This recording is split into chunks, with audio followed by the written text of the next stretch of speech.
Hi everyone, my name is Dre. I am the host and founder of the Dragon Network. And on this YouTube channel, I highlight some of our favorite topics in the healthcare IT space. So thanks for joining me. So in today's video, I want to chat a little bit about the Internet of Things.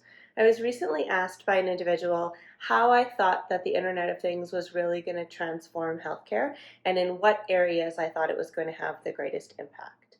Before we jump in, let's take a quick look at what the definition of the Internet of Things is.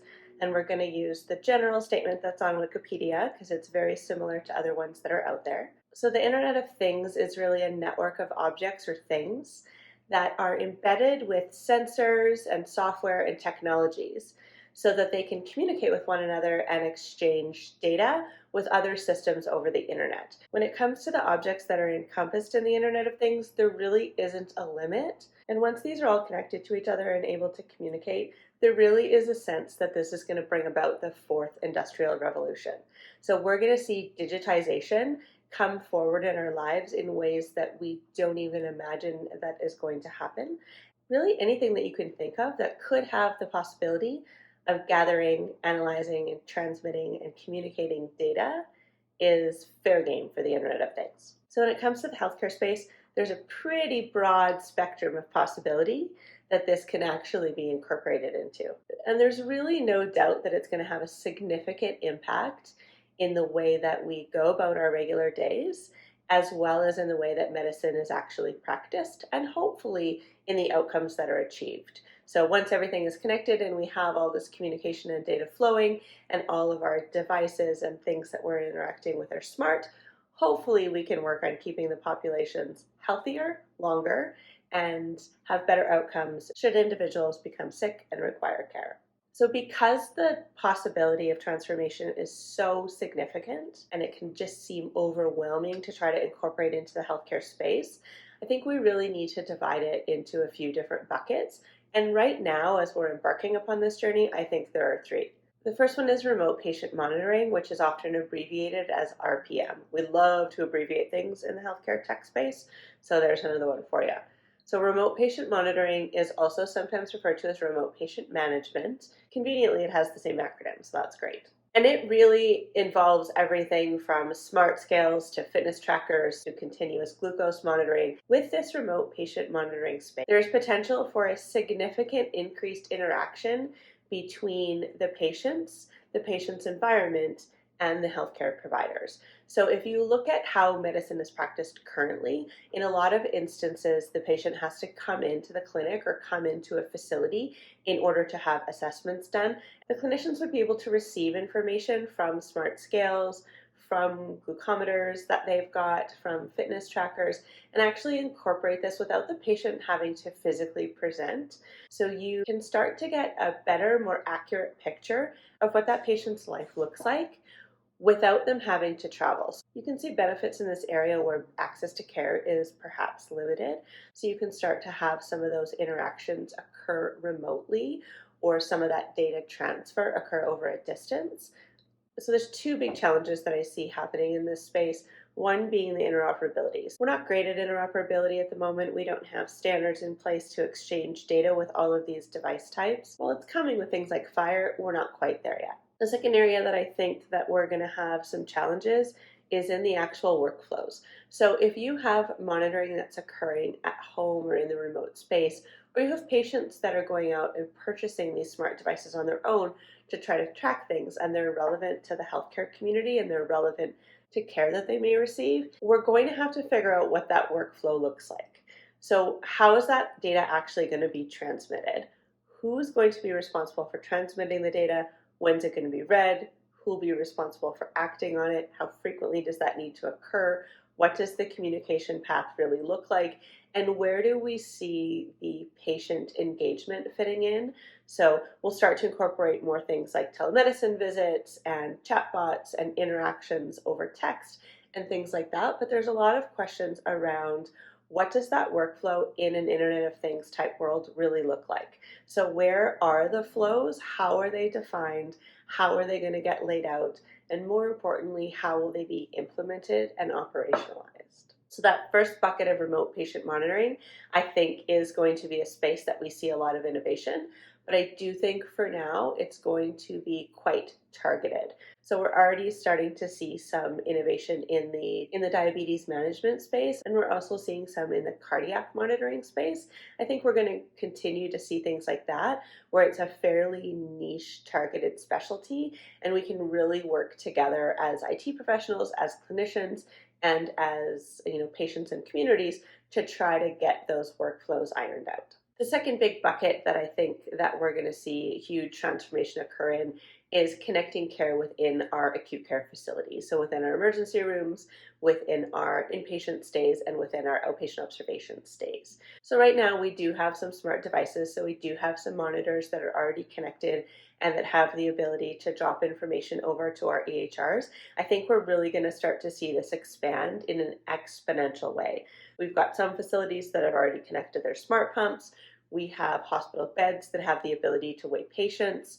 We've got fall mats. I think we'll start to see a lot more of these things sort of incorporated, and a lot more of these real-time monitoring devices start to find their way into the acute care space. I think we're also going to see devices that start to come in that have the ability to focus on natural language processing, that's going to allow for free flow conversations, and we'll start to have just listening devices.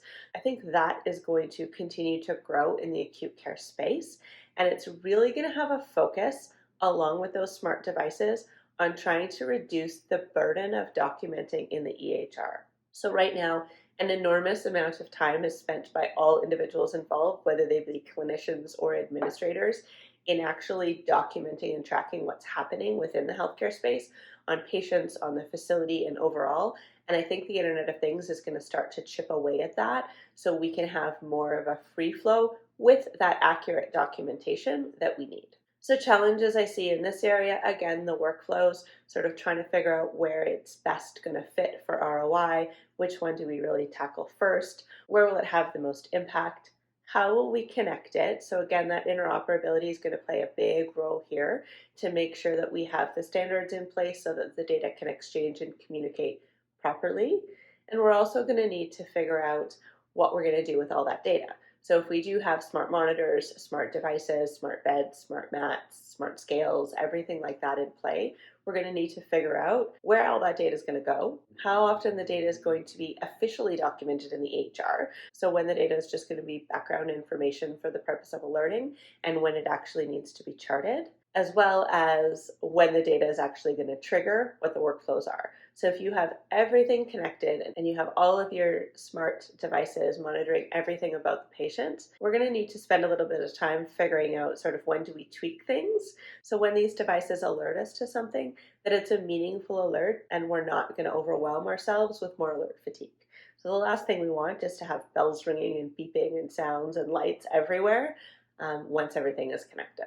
The third big bucket that I think will see significant transformation when these smart devices or IoT devices start to play a more significant role in the healthcare space is with our supply chain and facility infrastructure. So right now, we still have a lot of manual processes that take place in the supply chain.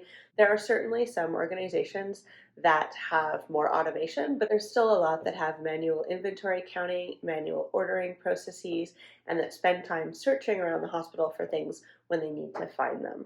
So I think the Internet of Things, as it comes in and embeds sensors and locators around, we can start to track things and understand where they are in real time.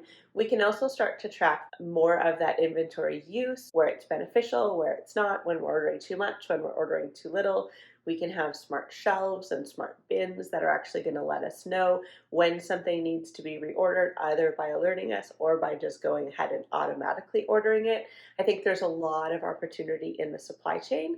And I also think there's a lot of opportunity in our facility infrastructure. So if we look at embedding IoT devices inside our facilities by way of temperature control, humidity control, some of our lights to let us know when they're running out, battery monitors, things like that, we actually can make the entire maintenance and operations considerably more efficient. We can be alerted to issues in real time. So a refrigeration device that is struggling to maintain its temperature, we don't have to wait until there's a significant breakdown and for someone to find that. We can actually have that be a smart refrigeration device, and it can alert someone to take care of that problem right away.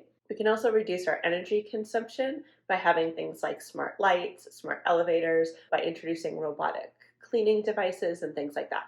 I think that third area of supply chain and facility infrastructure is another one that is very, very important and is going to have a huge impact on the way everything works. So what I'm not sure about is whether we will have different organizations decide that they are going to choose a particular area and they are going to focus on making that particular area smart, or whether we're just going to start to see sort of little pieces of IoT devices inserted sort of all over the place. I do think that there's going to be a threshold where we're going to have to spend some considerable time and energy and effort in putting together the IT software infrastructure that's going to lay the backbone for all of these devices. So we can only connect so many things to our current infrastructure and our current setup before we actually have to take a step back and say, okay, if this is the path we're going down and we're really looking to one day have everything connected or as many things connected as we possibly can to get a higher ROI for the organization and to improve patient outcomes to the best possible outcome we can get. What do we need our infrastructure and our IT systems to look like, and where do we start doing that? How do we set ourselves up so that we have a scalable solution and we really have a long-term plan? So I think that the EHR right now is where a lot of our focus is, and we're trying to get the data in there. I think as the Internet of Things sort of starts to grow, and over the next few decades, we start to add more devices in, and we start to see how healthcare is actually practiced, as that starts to change, I think we're maybe going to shift a little bit away from that overall EHR focus, and we're going to start to look more towards a real-time health system. So how does it connect to analytics? How does it connect to our EHRs? How does it connect to our biomed departments, to facilities, to supply chain? Where does that all fit in? So we have an enormous amount of work ahead of us. There's by no means a shortage of healthcare IT things to do in the next couple decades, but it's going to be extremely interesting, and there's a whole lot of workflow involved in getting us there. So those are my initial thoughts on the Internet of Things and how I think that they'll be introduced and start to transform healthcare. I'm really looking forward to seeing how this plays out, and the thought of living through another industrial revolution is quite intriguing to me. So that's it for my video for today. Don't forget, if you like the types of content that I've been posting, go ahead and subscribe to the channel so you're notified the next time I post a video. If you want to learn more about the Dragon Network and what it's all about, check out network.dragon.com and consider joining us. I will see you next time. Have a great day.